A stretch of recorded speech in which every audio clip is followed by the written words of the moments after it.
All right, YouTube family, this here is going to be a quick video just on the strange lightweight struts. I put a set on my 87 Chevy C10. It's got a turbocharged LS 5.3. Basically what this video is about, it's about these guys right here, okay? I learned the hard way. And I've seen a couple pictures of different things on forums about guys that have strengthened these, but I haven't actually seen any videos yet. So I'm just gonna put this out there and then maybe it'll help somebody else. So for starters, if you have a set of these and you're running the stock pitman arm, or whatever you wanna call this little arm here, I forget the name of it. Basically it's a pitman point. They bend super easily. In the instructions, it actually talks about how those can be shaped or formed into a position to help you with your alignment or your angle, however you want it, but it doesn't really specify too much. So I kept mine straight, thinking if I don't bend them, they keep, they'll stay strong. And they were great as long as I stayed on the road.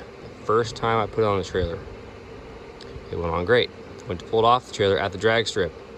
I caught my wheel on my fender. Now, I wasn't rolling fast. I had no pressure against it other than slight pressure, but that slight pressure was just enough that when it twisted this to the left, the rack pushed it down,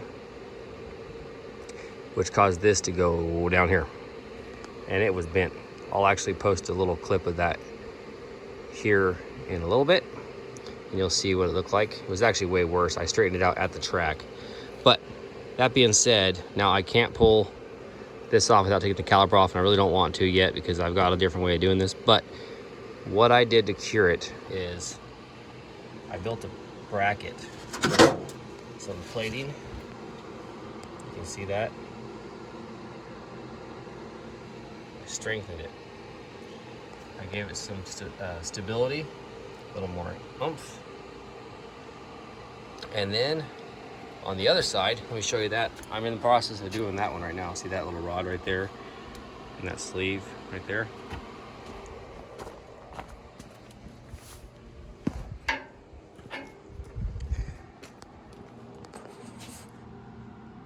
You see that? Utilizing all the bracketry, all the holes on the strut to make it stronger. I'm trying to triangulate everything. So left to right, up and down is going to be strong. There'll be no issues. I noticed that even when I backed up, now when your alignment's done, you only have generally a 1/16 to an 1/8 of an inch of toe in. At least that's what this, what I've always done, and that's what this truck had. But either way, when you're towed in, going forward, it's wanting to push apart.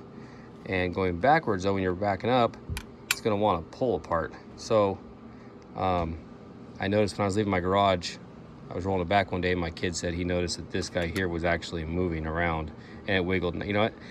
I don't want that. I don't want the flex. And I don't mind adding a little bit of weight up here.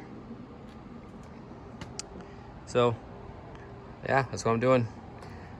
And I left it outside overnight, and now everything's all rusty. So I gotta go and clean it all up, paint it. Yep, so hopefully that'll help you guys out. You guys can learn something from that. And just as simple as a little triangulation. All right, guys, have a good one.